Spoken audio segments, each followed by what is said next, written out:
दिल्ली में मौत की कितनी इमारतें आप देख रहे हैं। हमारी खास पेशकश आपके साथ मैं हूं चित्रा त्रिपाठी। बड़ी खबर आज की यह है कि दिल्ली के इंद्रलोक इलाके में आज सुबह एक 4 मंजिला इमारत भरभराकर ढह गई।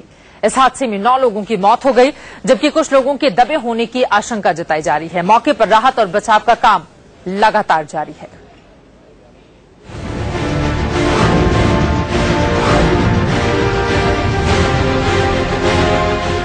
अब यहाँ मलबे के अलावा कुछ नहीं बचा है, लेकिन सुबह तक यहाँ 4 मंजिला इमारत हुआ करती थी। इमारत में 4 परिवार रहा करते थे, लेकिन सुबह करीब 9 बजे अचानक इमारत ढह गई। ये 9:15 बजे 2-3 जने खड़े हुए हम बातें कर रहे थे। इतने देखते एक धमाका हुआ और धुआं उठा बहुत जोर से। फिर हम करीब में गए ना, वहाँ लाशें पड़ी हुई थी। यह हादसा उत्तरी दिल्ली के इंद्रलोक इलाके में हुआ। हादसे में अब तक 9 लोगों के मरने की पुष्टि हो चुकी है, जबकि कई घायल हैं। इनमें से 3 की हालत अभी भी गंभीर बनी हुई है। As per preliminary inquiry, there were 14 persons who were living in this building. It's a multi-storied, 4-storied, 25 square yard building. And out of those 14 persons, 9 were rescued. 2 were not present at the time of incident. 3 persons are still missing. Rescue operation is going on to save any element of human life, if at all it's there. सुबह हुए हादसे में master शरीफ का परिवार बिखर गया। 3 पोते पोतियां और बहू की मौत हो गई, जबकि इनके बेटे की हालत नाजुक बनी हुई है। 5 आदमी थे, 4 की डेथ हो गई। एक बचा सिर्फ अस्पताल में है। बेटा था, बहू थी, एक पोती, 2 पोते। घायलों को बाड़ा हिंदुराव अस्पताल और मोती नगर के आचार्य भिक्षु अस्पताल में भर्ती कराया गया था। हिंदुराव अस्पताल में एक ही परिवार के 4 लोगों की मौत हो गई, जबकि भिक्षु अस्पताल में 3 और लोगों की मौत हो गई। हमारे यहाँ इन लोग में जो बिल्डिंग कोलैप्स हुआ था, उससे 3 मरीज आए थे, करीब 9:05 पे 9:10 पे, जबकि भिक्षु अस्पताल में 3 और लोगों की मौत हो गई। हमारे यहाँ इन लोग में जो बिल्डिंग कोलैप्स हुआ था, उससे 3 मरीज आए थे, करीब 9:05 पे 9:10 पे। तो तीनों ब्रॉड डेड थे, तीनों भाई बहन ही हैं।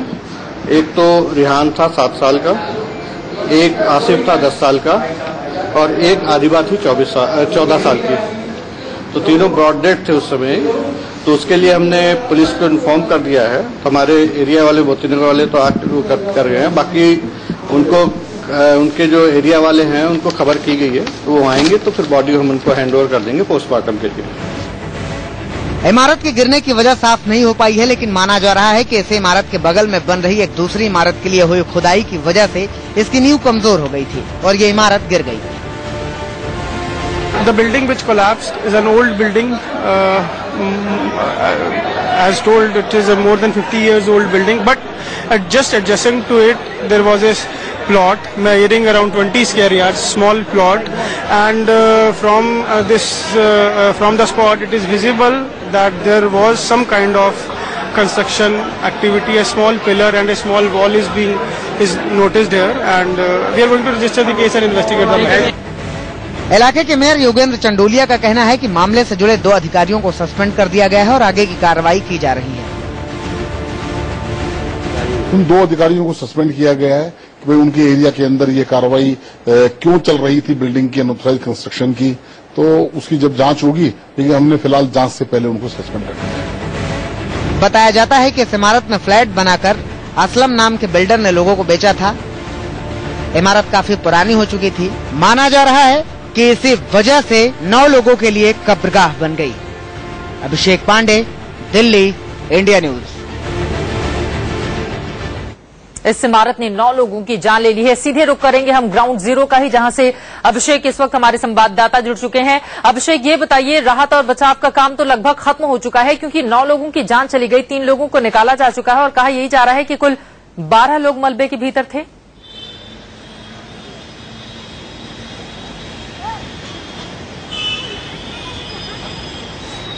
जी बिल्कुल चित्रा, अब तस्वीर पूरी साफ हो चुकी है। इंद्रलोक में मौत का तांडव आज हुआ है। जिस वक्त ये 4 मंजिला इमारत ढही है, उस वक्त उस मकान में 12 लोग मौजूद थे। टोटल 14 लोग थे, लेकिन 2 लोग घर से बाहर जा चुके थे, यानी कि 12 लोगों की जान खतरे में थी। बिल्डिंग गिरी, उसके बाद एक एक करके ग्राउंड फ्लोर पे कोई नहीं मौजूद था, जबकि फर्स्ट फ्लोर सेकंड फ्लोर पर लोग मौजूद थे। 2 परिवार वहां पर था। अब तक 5 बच्चों की मौत हो चुकी है, 2 महिलाओं की मौत हो चुकी है, साथ ही साथ 2 पुरुष की मौत हो चुकी है। कहीं ना कहीं लापरवाही जरूर सामने आई है। बताया जा रहा है कि उसके ठीक बगल में एक बिल्डिंग में खुदाई हो रही थी और ये चूंकि 50 साल पुरानी बिल्डिंग थी, इस वजह से उसकी नींव कहीं ना कहीं कमजोर हुई और उसके बाद ये दर्दनाक हादसा हुआ है। आनंद फानंद में एमसीडी ने एक्शन जरूर लिया है। 2 इंजीनियर्स को सस्पेंड किया है, एक असिस्टेंट इंजीनियर है, एक जूनियर इंजीनियर है, लेकिन कहीं ना कहीं इन मौतों का जिम्मेदार आखिर कौन है?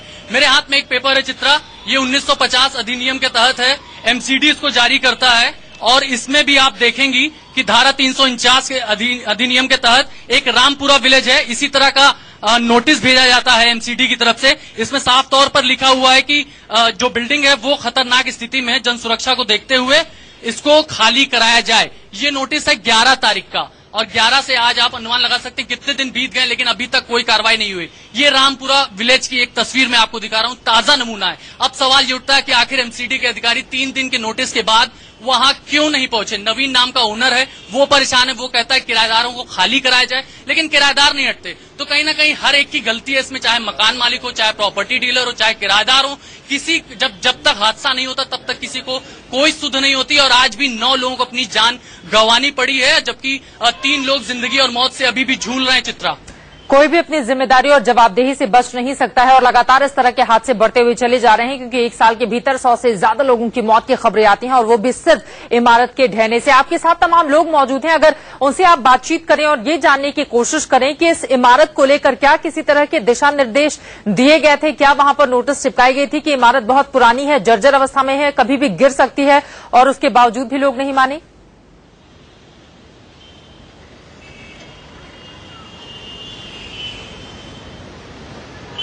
देखिए, इस मामले में जो खास तौर पे मैं आपको बताना चाहूंगा कि जो नीचे वाला जो प्लॉट था उसको बेच दिया गया था। अभी जो दूसरा इसमें आया था ओनर, वो कहीं ना कहीं मरम्मत नहीं करवा रहा था, उसको लेके नाराजगी थी। इस इलाके में ज्यादातर जो बिल्डिंग है चित्रा, वो नीचे तो नहीं है, उसके माफी चाहता हूं, नीचे पुरानी है और उसके ऊपर बड़ी बड़ी इमारतें खड़ी कर दी जाती हैं और जो बोझ होता है वो नीचे पड़ता है और इसी की वजह से इमारतें ढहती हैं। कुछ लोग भी मौजूद हैं। आप बताइए, आपके इस इलाके में बहुत सारी पुरानी इमारतें मैंने देखा है, आप लोग शिकायत नहीं करते हैं क्या? शिकायत करते हैं, कोई भी सुनवाई नहीं होती सर, कोई भी सुनवाई नहीं होती। यहाँ पे ऊपर की बिल्डिंग बनी हुई होती है, नीचे पिलर डाल के ऊपर के ऊपर मकान बना दिया जाता है और बीच नीचे वाले की कोई सपोर्ट नहीं है। तो पुलिस वगैरह आती है कभी काम रोकने के लिए? ले दे के सब मामला निपट जाता है यहाँ पे सर। एमसीडी के अधिकारी सब आते हैं, सब ले दे के निपट जाता है सर। अब आप बताइए, इस इलाके में तमाम पुरानी बिल्डिंग्स हैं, अब आप लोग कभी उसकी शिकायत नहीं करते अधिकारियों से? जी करता हूँ, करने के बाद जो है तो कुछ करता नहीं है। अब किराएदार जो है तो किसी तरह रह नहीं पाएगा। तो जाहिर तौर पर लोगों की मजबूरी है, लोग शिकायत जरूर करते हैं, लेकिन जिंदगी बितानी है, घर पे रहना पड़ेगा चित्रा। और अगर मकान की हालत इतनी जर्जर होगी तो जिंदगी कब मौत में तब्दील हो जाए, ये बताना बेहद मुश्किल है चित्रा। नींव जब कमजोर होगी तो उस पर बड़ी इमारत नहीं बन सकती और यहाँ पर भी वही दिक्कत थी, पुरानी इमारत, उसके ऊपर फिर फ्लोर बना दिए गए और फिर इतना बड़ा हादसा हो गया। इंद्रलोक में इमारत गिरने से 9 लोगों की जान जा चुकी है, लेकिन इसी इलाके में ऐसे हादसे कभी भी हो सकते हैं। इलाके में कई और ऐसी इमारतें हैं जो बेहद जर्जर हालत में हैं। इंद्रलोक इलाके की तुलसी नगर की और तमाम बिल्डिंग में आपको दिखाना चाहूंगा। ये 4 मंजिला इमारत आपको नजर आ रही होगी, काफी मेंटेन है, लेकिन इसका जो प्रेशर है उसके ठीक बगल वाली इमारतों पर काफी जोरदार इसका असर पड़ रहा है। यही वजह है कि जो बगल की जो छोटी सी मार्केट आपको नजर आ रही है उसमें क्रैक्स आपको नजर आ रहे होंगे, दीवार जो है फट गई है। आइए जानते हैं जो दुकानदार हैं उनका क्या कहना है इस पे। आप बताइए, यहाँ पे आपकी शॉप है, ये काफी हालत तो काफी खराब है, बगल वाली बिल्डिंग का काफी इस पे प्रेशर पड़ता है, कभी भी गिर सकती है ये। मैं कुछ कह नहीं सकता इसके बारे में, पर हाँ थोड़ी बहुत तो दिक्कत होती है। हमने लेंटर वेंटर लगा के थोड़ा अपने आप को सेफ करा है। लेंटर लगाया आपने, क्या इसके बारे में आपने सूचना दी है एमसीडी या अधिकारियों को? इसके बारे में बताया कि बिल्डिंग की हालत काफी खराब है? बता रखा है। तो उन्होंने कोई कार्रवाई की अब तक? वो अपनी तरफ से अपनी कार्रवाई कर रहे हैं, लेकिन अभी भी तो हालत काफी खराब है और आपकी जान भी खतरे में है। वो आए थे यहाँ पर, चेक करके गए हैं एमसीडी वाले, और भी सब कुछ अपनी तरफ से पूरी की पूरी वो कर रहे हैं, अपना काम भी कर रहे हैं। कोई मरम्मत का काम उन्होंने यहाँ पे करवाया? हाँ, ये सब मरम्मत करवा रखी है उन्होंने। लेकिन बावजूद इसके आप देख सकते हैं कि यहाँ पर अभी भी स्थिति जो है वो बेहद खराब है। गाटर के सहारे ये पूरी बिल्डिंग जो है वो तनी हुई है और इसके बगल की जो बिल्डिंग है वो भी काफी बड़ी है और यही वजह है कि उसका प्रेशर इस दुकान पे, इस पूरी मार्केट पे काफी पड़ रहा है। यानी खासतौर पे ये एक मेन रोड है, ये मेन मार्केट है और ये प्रेशर, अगर यहाँ पर किसी तरह का हादसा होता है तो बहुत सारे लोगों को अपनी जान से हाथ धोना पड़ेगा, लेकिन प्रशासन इसकी सुध नहीं ले रहा। यहाँ के लोग शिकायत भी किए हैं, लोग आते हैं लेकिन तमाम काम जो है वो पेपर वर्क तक ही सीमित रह जाता है। ग्राउंड लेवल पर अभी भी कोई काम नहीं हो रहा है। दरअसल दिक्कत ये भी होती है कि मैनुअल वहां पर जाकर चेकिंग की जाती है और कोई ऐसा पैमाना फिक्स ही नहीं है हमारी महानगर पालिका के पास ताकि वो जर्जर इमारतों के बारे में जानकारी ज्यादा हासिल कर सके। एक बार फिर से अभिषेक का हम रुख कर लेते हैं और अभिषेक, यही कारण है कि इस तरह की जर्जर इमारतें सिर्फ इसी इलाके में नहीं बल्कि राजधानी दिल्ली के तमाम अलग अलग इलाकों में हैं। हर साल इमारत के नीचे दबकर मरने वालों की तादाद बढ़ती हुई चली जा रही है, लेकिन अब तक कोई भी ठोस कदम आगे नहीं बढ़ाए गए हैं नगर पालिका की ओर से।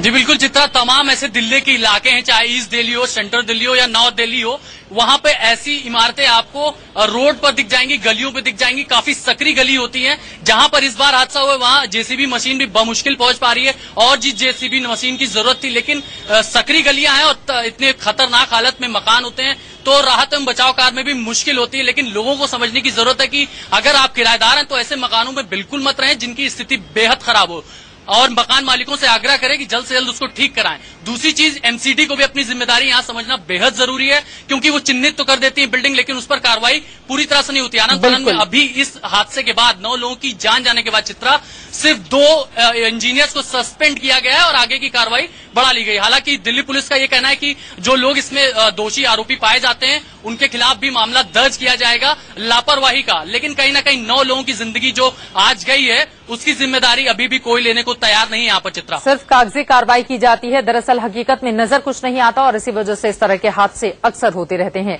एक छोटे से ब्रेक के लिए हम रुकेंगे, होंगे फौरन हाजिर। है कि राजधानी दिल्ली में मौत की कितनी इमारतें, इस हादसे के बाद सवाल ये भी कि कितनी ऐसी इमारतें हैं जो जर्जर हालत में हैं और किसी भी वक्त हादसे का शिकार हो सकती है। इसकी जानकारी दे रही है हमारी संवाददाता शिवानी त्यागी। दिल्ली के इंद्रलोकपुरी में आज एक बिल्डिंग गिर जाने से कई परिवार उसके मलबे में दबे हुए बताए जा रहे हैं। राहत बचाव कार्य का जो काम है वो युद्ध स्तर पे चल रहा है। माना यही जा रहा है कि मलबे में या यूं कहें बिल्डिंग के गिर जाने से जो मलबा इकट्ठा हुआ है उसमें दब के 4 लोगों की मौत हो गई। इस समय मैं मौजूद हूँ मलकागंज में। यहाँ पे जो बिल्डिंग है उसकी दशा, उसकी कहानी खुद बयां करती दिखाई दे रही है। बिल्डिंग में आप देख सकते हैं जगह जगह दरारें पड़ गई हैं। यहाँ पे जो सीमेंट होता है जो वो लगातार टूट रहा है। ऊपर अगर हम छत की बात करें तो वहाँ पे दरारें पड़ चुकी हैं। कई ऐसी दीवारें हैं जहाँ पे दरारें पड़ी हैं। सिर्फ मलकागंज की यही बिल्डिंग नहीं, ऐसी कई बिल्डिंग हैं यहाँ पे मौजूद जिनकी हालत जर्जर हालत है और यहाँ पे कहीं ना कहीं प्रशासन की चूक मानी जा रही है। लोगों ने अपनी बिल्डिंग्स बना ली हैं, अपने घर बना लिए हैं, पर सुरक्षा के लिहाज से अगर देखे जाए तो एक भारी चूक हुई है। भारी जोखिम में लोगों को रहना पड़ रहा है। अगर कोई हादसा होता है तो कई परिवार होंगे इन घरों में रहने वाले जो इसमें किसी भी घटना का शिकार बन सकते हैं। तो इसके लिए जल्द से जल्द कार्रवाई करनी जरूरी मानी जा रही है। कैमरा पर्सन नवनीत के साथ शिवानी त्यागी, इंडिया न्यूज। लगातार इस तरह के मामले बढ़ते हुए चले जा रहे हैं। एक बार फिर से अभिषेक का हम रुख कर लेते हैं। अभिषेक, आज जल्द ही कार्रवाई करते हुए 2 इंजीनियर को सस्पेंड कर दिया गया है, लेकिन आगे आने वाले वक्त में मानसून की स्थिति हम देखेंगे और बारिश तेज होगी। ऐसे में सीधा असर उन इमारतों पर देखा जाएगा जो जर्जर हालत में हैं। ऐसे में अब एमसीडी की ओर से क्या कदम उठाए जाएंगे?